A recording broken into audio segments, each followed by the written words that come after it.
Paz seja convosco. Louvamos a Deus por mais esta oportunidade, nesse segundo período da Escola Bíblica Dominical. Se você não está aí é porque você foi fazer aquilo que eu falei para você não fazer, né? Mas Deus sabe de todas as coisas. Eu quero mais uma vez cumprimentar você que está aí, que seguiu o meu conselho e não foi fazer qualquer coisa. Estávamos no finalzinho do primeiro período, falamos sobre o texto de João 18, de 20 a 22, em que Jesus Cristo, ele sendo interrogado violentamente pelos sacerdotes, pelo sumo sacerdote, mesmo assim ele não mentiu. Poderia ter mentido em diversas partes do seu testemunho e se livrado daquilo, mas ele não mentiu. E os discípulos? Ah, pastor, os discípulos eles pisaram na bola, eles não estavam juntos. Pedro estava lá e mentiu, dizendo que não conhecia Jesus. Eles não são um bom exemplo. A diferença dentro do que você observa ou pensa e a realidade é que naquele momento não havia a ação do Espírito Santo. Pedro e os outros que fugiram, aqueles que não estão relatados nas Escrituras, mas que negaram ao Senhor verbalmente ou através de ações, não havia a ação do Espírito Santo. Mas quando nós lemos o texto de Atos capítulo 4, 17 a 20, eu não vou ler, eu vou falar com você. Houve em Atos capítulo 2 a descida do Espírito Santo, e aqueles homens são revestidos de autoridade e de poder para dar testemunho da palavra, testemunho da verdade, e eles não deixam de falar. Toda Jerusalém começa a ficar em rebuliço. Houve o pico da morte e ressurreição de Cristo e uma calmaria, enquanto o Espírito Santo não voltava. 120 pessoas se reúnem num salão chamado cenáculo, e o Espírito Santo vem e desce sobre eles com autoridade e poder. E aqueles homens começam a testemunhar do amor de Deus. E os judeus, nesse texto, Atos capítulo 4, começam a ver esta pregação de Jesus para tudo quanto é lado, onde eles passam. Antes era um homem pregando, agora eram 11, pelo menos, fora os outros, que não são relatados nas Escrituras. E os discípulos, que são os cabeças do movimento, são chamados na presença dos sacerdotes, mesmo esquema que Jesus. E eles começam a confrontá-los e dizem: se vocês continuarem fazendo isso, nós vamos fazer pior do que fizemos com o teu mestre. E eles respondem para aqueles sacerdotes, para aqueles homens que se dizem de Deus: nós não podemos deixar de falar das coisas que nós estamos vendo, vimos e ouvimos. Entre aspas, nos seria uma mentira. Os discípulos seguiram os mesmos passos de Jesus, mesmo quando ameaçados para ficarem calados, ameaças por parte das autoridades. Esta postura de verdade, de honestidade, era ordenada aos cristãos na igreja primitiva, aquela igreja que se formou depois da morte e ressurreição de Jesus Cristo. Não era apenas anunciar o Evangelho, mas em todos os seus negócios tinha que haver a verdade. Jesus Cristo havia morrido, havia ressuscitado, e as pessoas estavam nos seus corações inflamados por uma volta iminente de Cristo. Ele está voltando. O que nós cantamos, eles cantavam. Jesus está voltando. A maldade do ser humano, e eles achavam que Jesus estava voltando.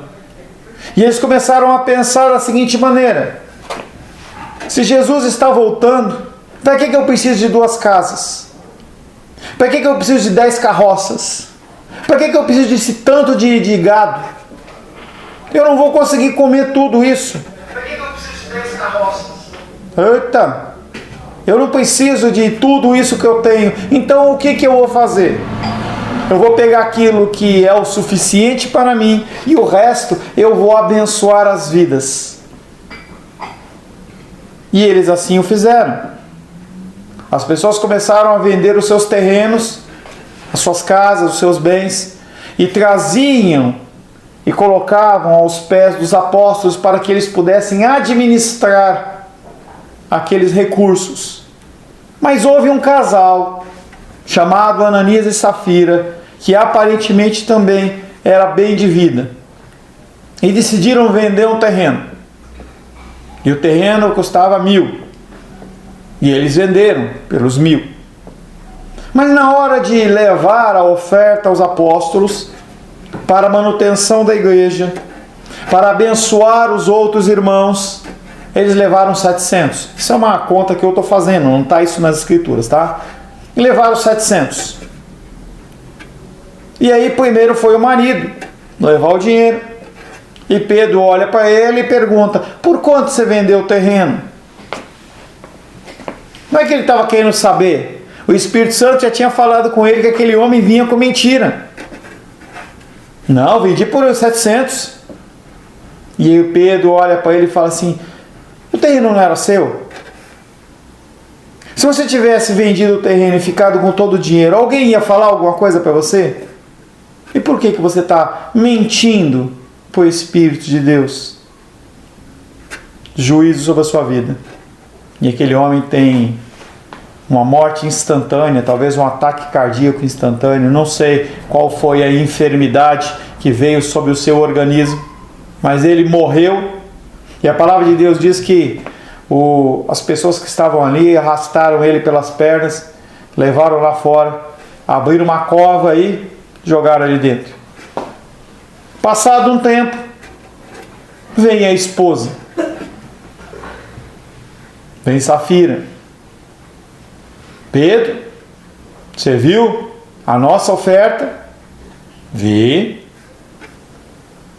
Qual que é o valor que você vendeu o terreno, Ananias? É o Safira? Nós vendemos por 700. Safira, você está fazendo igual ao seu marido, Safira. Seu marido veio há 1 hora atrás. Não está isso na escritura, é o que estou falando, tá? Veio 1 hora atrás e falou a mesma mentira. O corpo dele nem esfriou, está lá na cova e você vai se juntar a ele. Morreu da mesma coisa.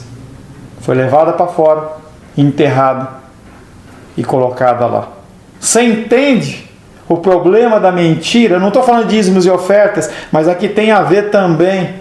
Quando você retém e você entrega aquilo que ou não entrega, ou você entrega parte daquilo que você deveria entregar, e aí você se diz cristão. Você entende a mentira? Talvez você, como Ananias e Safira, já tivesse morto, mas Deus, na sua misericórdia, Ele não te mata. Mas nós temos jurisprudência, é um termo legal, jurisprudência para aquele que mente a Deus morrer. Mas não é esse o foco. O foco está na mentira. A seriedade dessa atitude de honestidade é evidente no castigo resultante à mentira de Ananias e Safira.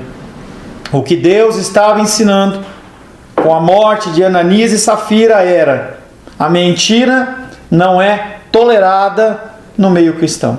Não deveria ser tolerada no meio cristão.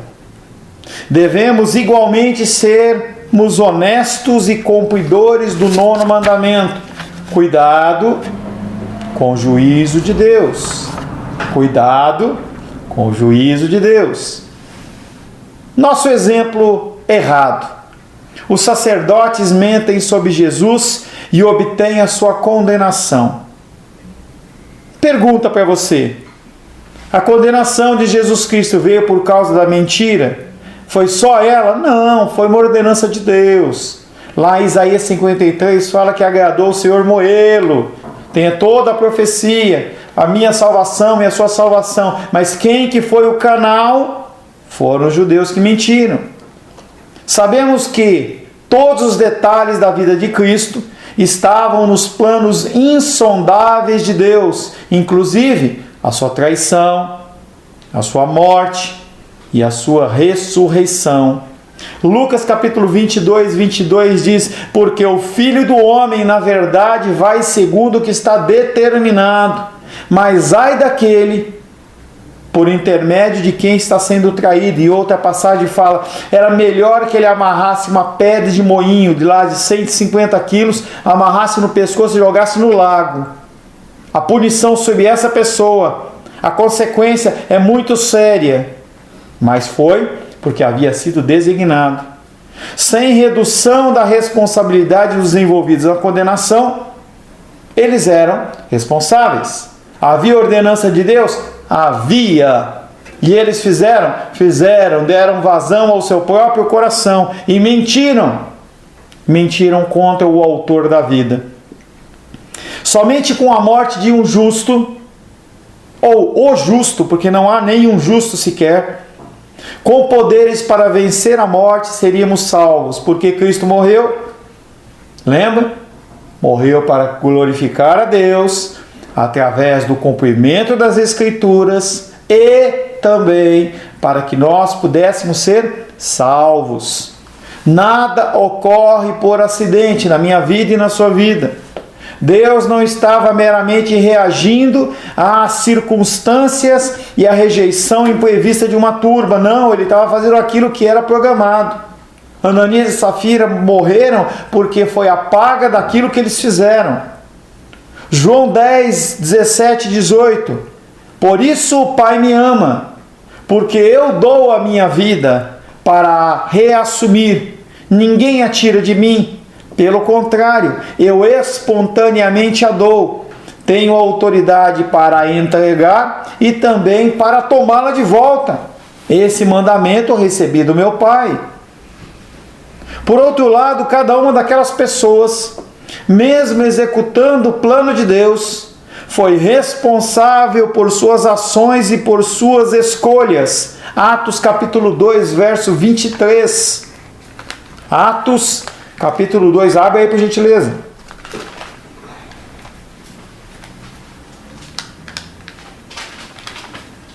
Atos capítulo 2, verso 23. Tinha acabado de haver o advento do Pentecoste. Espírito Santo desceu sobre aqueles homens. Pedro sai com aqueles homens falando em outras línguas.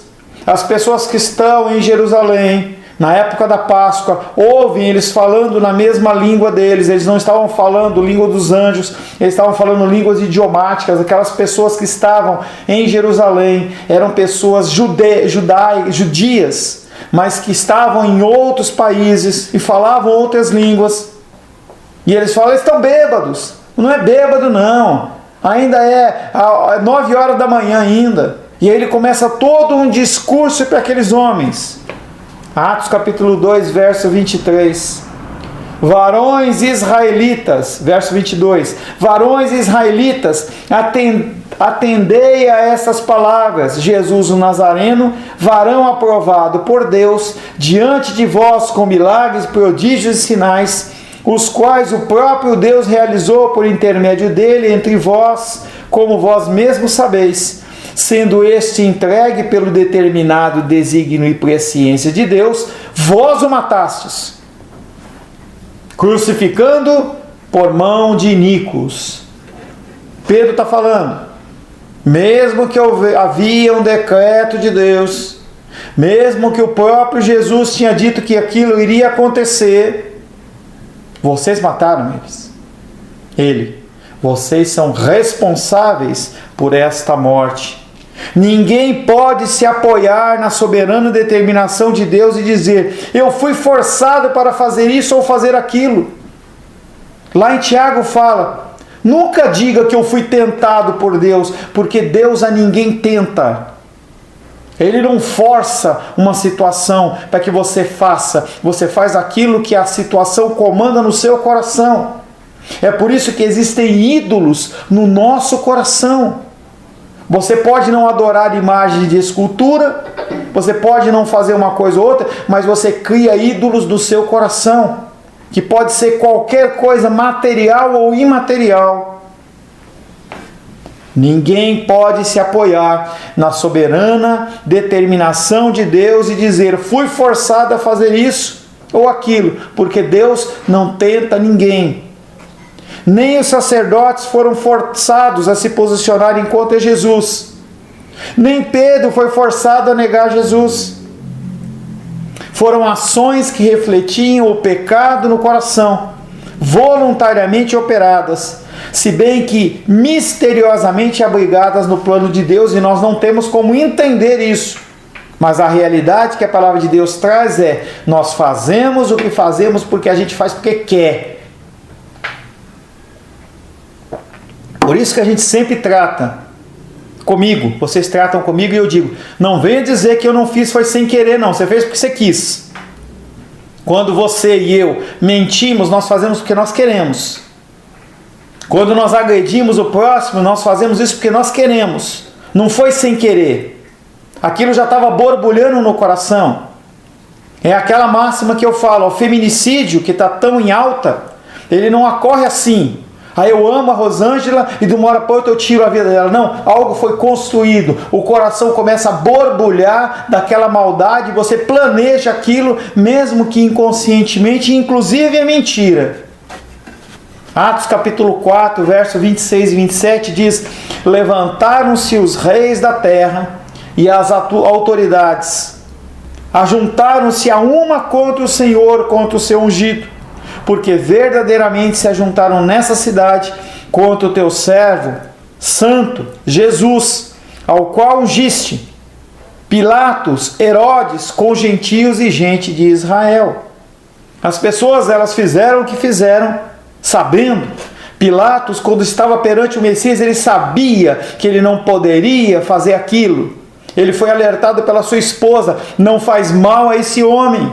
Eu sonhei com ele a noite inteira e eu fiquei aflita. E ele vai lá no ato covarde, lava as mãos dele. Eu sou isento.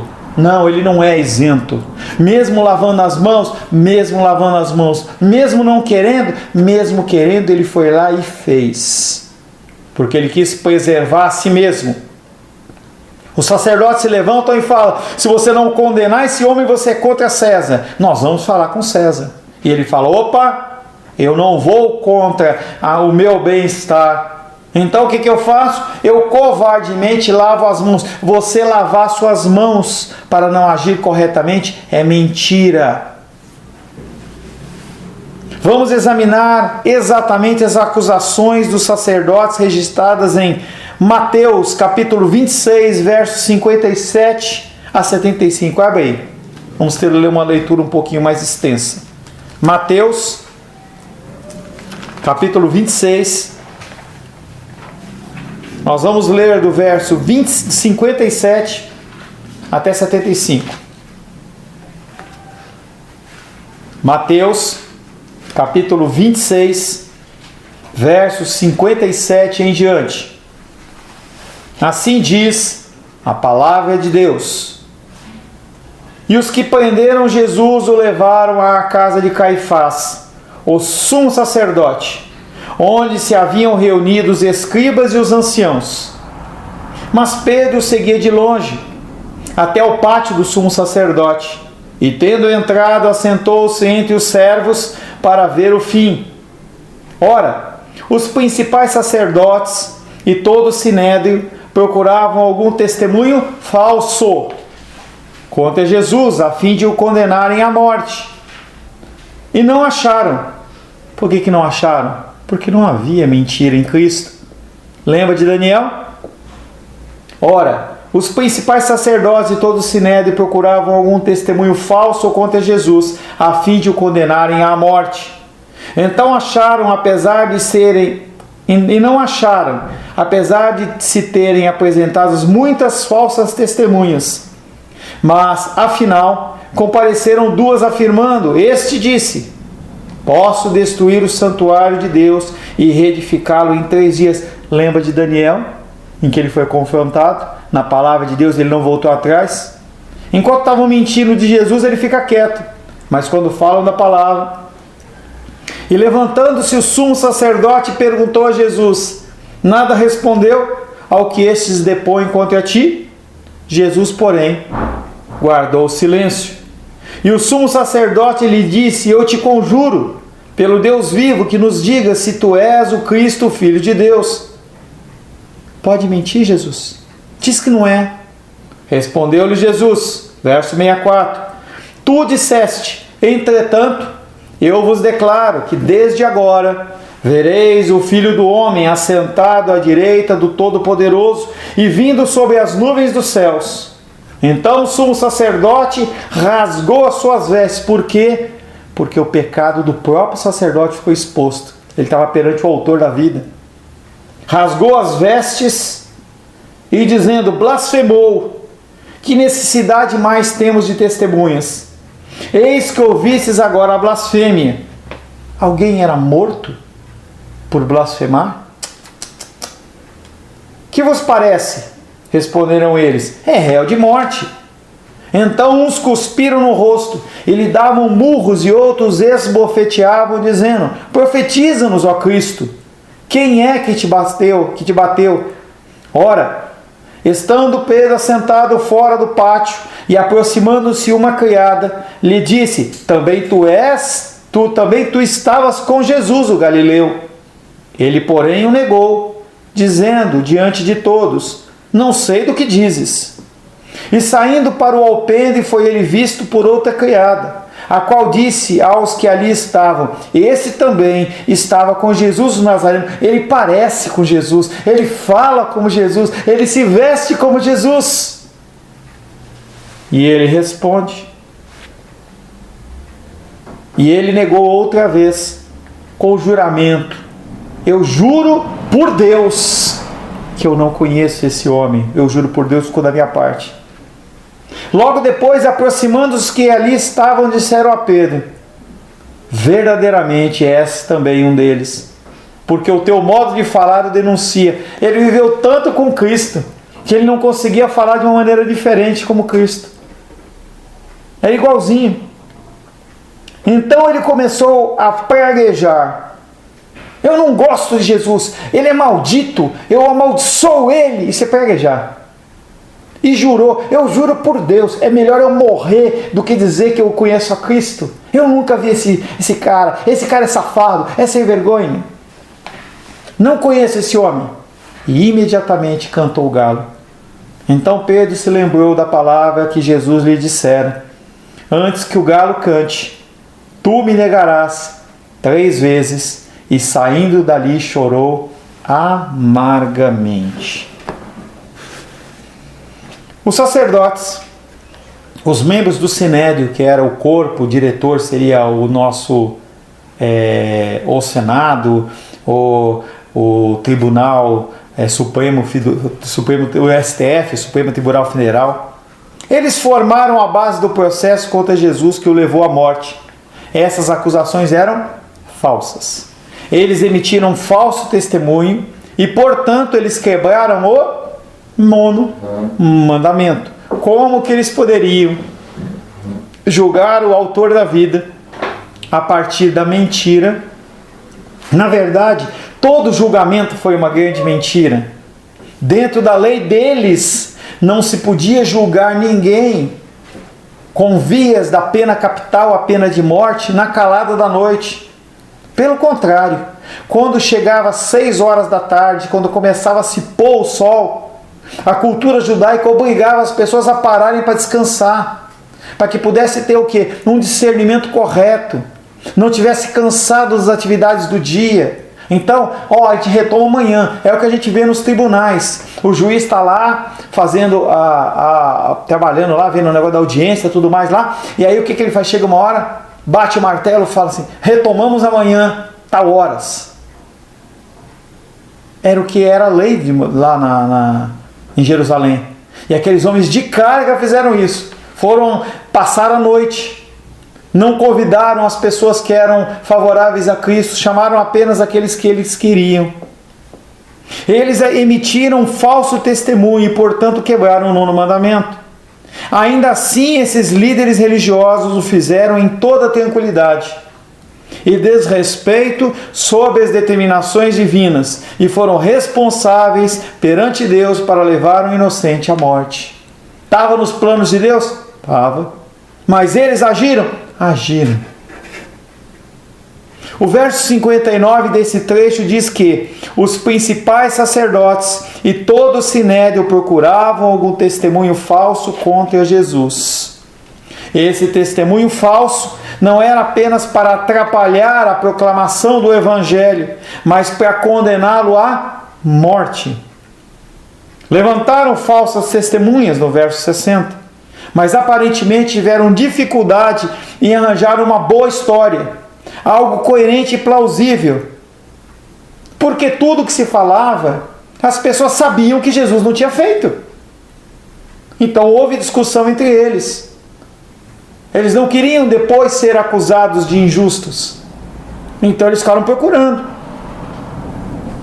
Até que encontraram duas testemunhas que distorceram as declarações de Jesus a respeito de sua morte e a sua ressurreição.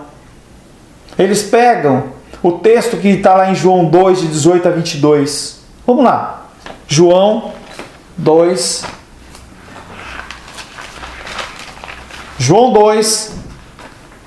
18 a 22. Diz assim, a palavra de Deus no Evangelho de João, capítulo 2, verso 18 a 22. Perguntaram-lhe, pois, os judeus: que sinal nos mostras para fazeres estas coisas? Que coisas? Ele tinha acabado de purificar o templo, ele pegou o chicote, saiu batendo em todo mundo lá, porque os caras estavam vendendo bicho machucado, um preço muito alto, impedindo as pessoas de adorar a Deus. Que sinal nos mostras para fazeres estas coisas? Jesus lhes respondeu: destruí esse santuário, e em 3 dias o reconstruirei. Ele não apontou para o santuário, ele fez assim: destruí este santuário. Não é destruir aquele santuário, é destruir esse santuário. Replicaram os judeus: em 46 anos foi edificado este santuário, e você vai edificá-lo em 3 dias? Ele, porém, se referia ao santuário do seu próprio corpo. Quando, pois, Jesus ressuscitou dentre os mortos, lembraram seus discípulos do que ele dissera e creram na Escritura e na palavra de Deus. Aqueles homens ouvem Jesus falar: eu vou destruir esse templo. E eles olham e falam: você está falando daquele templo? E Jesus fala: não, eu estou falando desse templo. E aí, quando tem as falsas testemunhas lá no verso 61, ele fala assim: olha, ele está dizendo que ele vai destruir o templo de Salomão, o templo de Moisés, o templo da adoração divina. Ele vai querer acabar com a nossa cultura, com a nossa adoração. Eles distorceram as palavras de Jesus. É importante notarmos que a armação para conseguirem uma mentira culmina com a utilização de uma meia verdade, que é mentira. Uma distorção de frases ditas, tomadas fora do contexto do significado pretendido, que é o mesmo que Satanás faz lá em Mateus capítulo 4. Depois de Jesus jejuar 40 dias e 40 noites, não é que à noite ele comia não, 40 dias e 40 noites sem comer, ele bebia líquido, mas ele não comia nada.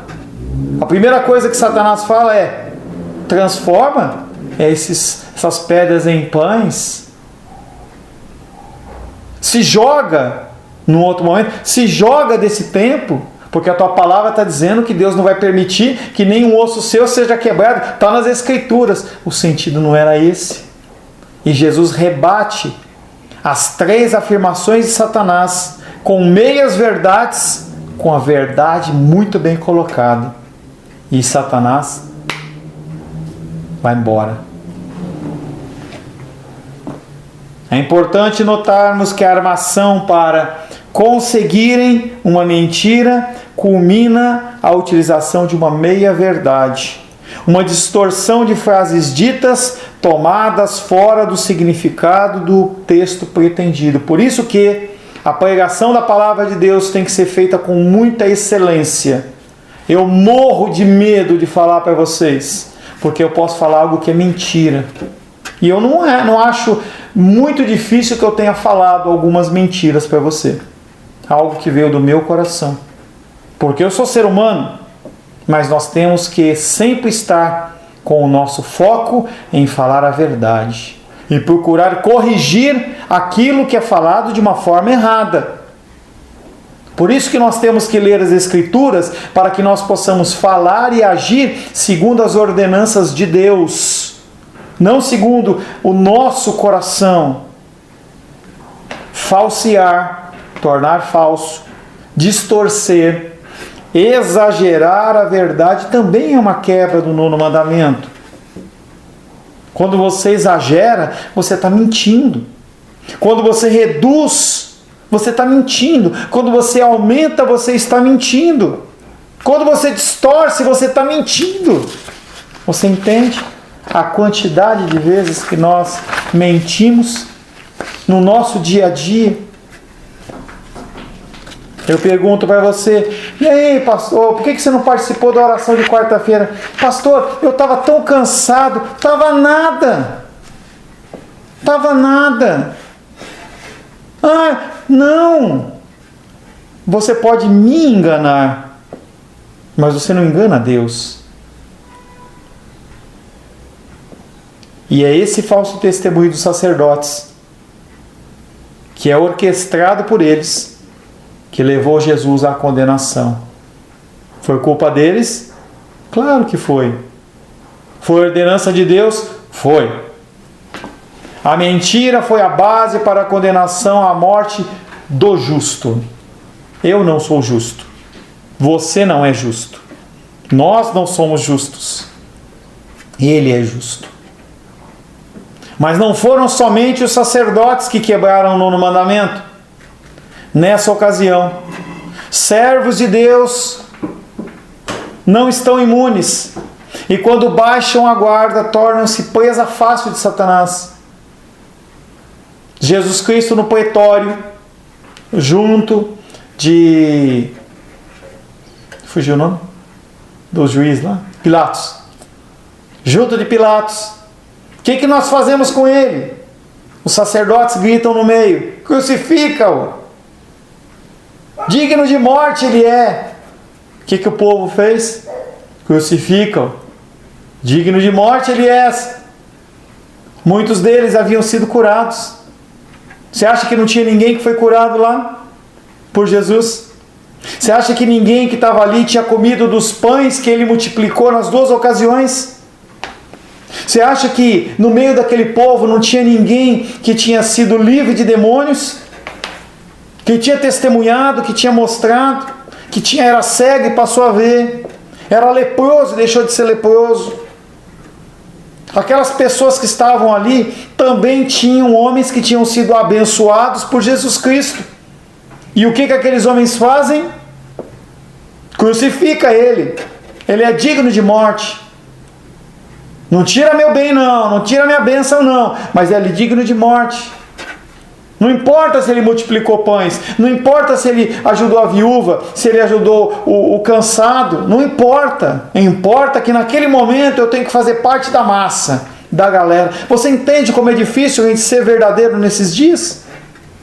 As pessoas elas trazem um pensamento e quando você se levanta contra esse pensamento, você é apedrejado.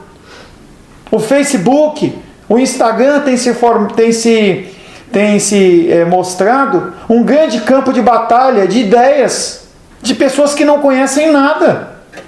Simplesmente porque fala algo que eu não gosto, eu me levanto contra. O Facebook vem mostrar o que é o de mais podre dentro do coração das pessoas. Quando você vê lá a moça de lado, lá com o bumbum empinado, tirando a foto e com uma aliança de casada, ela está provocando as pessoas.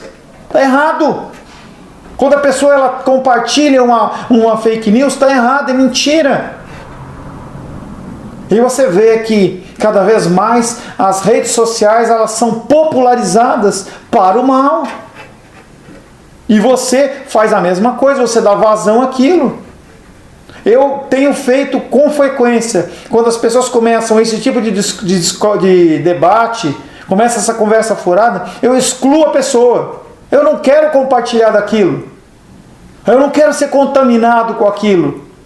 Porque eu sou suscetível a cair naquele pecado. A palavra de Deus se afasta.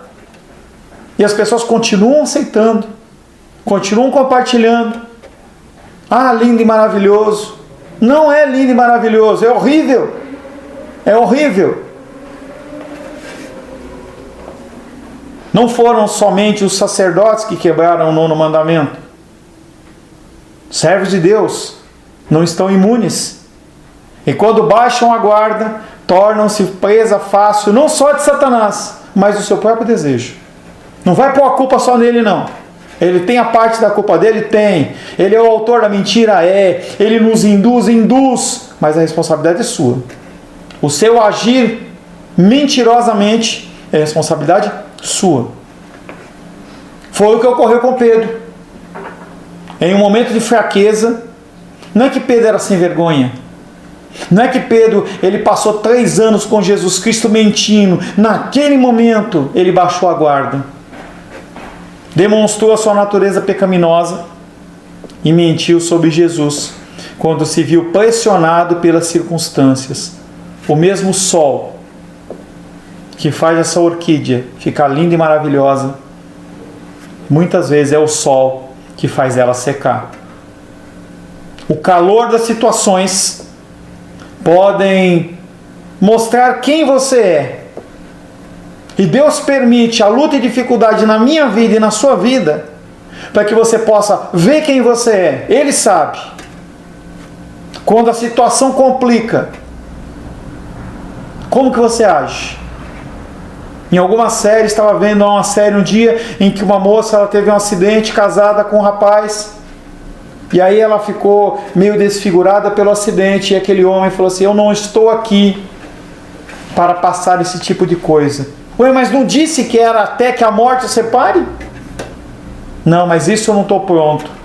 Mentira. Como que você age no calor da coisa? Quando falta o dinheiro, o que você faz? Eu confio em Deus até aqui. Faltou o dinheiro? Não, eu tenho que reservar a minha parte, porque eu não sei. Lembra do pessoal lá no deserto com maná? Mesma situação.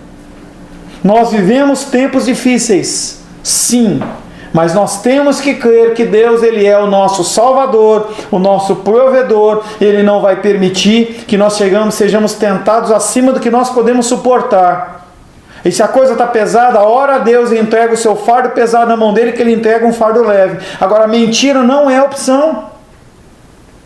Quando você mente, você acrescenta pecado na sua vida. E você vai piorar cada vez mais, como foram esses sacerdotes, como foram as pessoas que disseram: mata mesmo. Não faça isso. Viva uma vida de verdade. Procure viver uma vida que glorifique e testemunhe do amor de Deus.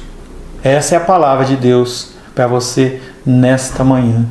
Se Deus assim o permitir, na semana que vem, nós estaremos finalizando o 9º mandamento e nós estaremos iniciando o nosso 10º mandamento: não cobiçar. Você já vai pensando naquilo que você tem cobiçado. Você talvez não minta tanto, mas você cobiça. Pecou num, pecou no outro. Essa é a grande dificuldade do Evangelho. Senhor, em nome de Jesus, queremos glorificar, exaltar e bendizer o Teu nome, pedindo a Ti que o Senhor, Pai querido, purifique os nossos lábios, purifique a nossa mente. Nos conceda, Pai querido, em nome de Jesus, uma vida santa e reta na Tua presença. Que o escudo da justiça, que a espada da Espírito, que as peças da armadura sejam sobre nós e nós sejamos um testemunho verdadeiro da Tua palavra, que é verdade. Oro em nome de Jesus. Amém. Graças ao nosso bom, maravilhoso, querido, santo e verdadeiro Deus. Agradeço a Deus pela tua presença. Muito me alegra ter você comigo. Eu oro por você. Logo pela manhãzinha, eu acordo por volta das 5 da manhã e eu vou orar para que você seja desperto, para que você possa absorver a palavra, para que as coisas do dia a dia não venham a te distrair. Depois eu assisto. Eu vou assistir depois o vídeo que o pastor Paulo vai gravar e eu assisto com calma, e você dá toda uma justificativa. Não, o dia é hoje. Se há uma emergência, amém. Tá? Mas não faça disso um hábito. Mas eu agradeço a Deus pela sua companhia, seja agora, pessoalmente, seja depois. Não há sentido da pregação do Evangelho sem você aí do outro lado. Seriam palavras jogadas ao vento. Por isso eu agradeço a Deus pela sua vida. Senhor, te louvamos por mais esse dia, pela palavra que foi ministrada, que o Senhor possa filtrar, Pai, tudo que foi falado através do sangue do Cordeiro, e que os teus filhos e filhas possam ser abençoados para a glória, honra e louvor do teu nome. Que o amor de Deus Pai, que a graça salvadora de Jesus Cristo e a consolação do Espírito Santo seja sobre a nossa vida hoje e sempre. Amém, amém. Passe uma boa tarde, tenha comunhão com seus familiares. Nos encontramos à noite, às 19 horas, para finalizarmos esse ciclo de salmos que nós iniciamos em 2020. Semana que vem, se Deus assim o permitir, nós iniciaremos o estudo de 1 Pedro. Que Deus te abençoe.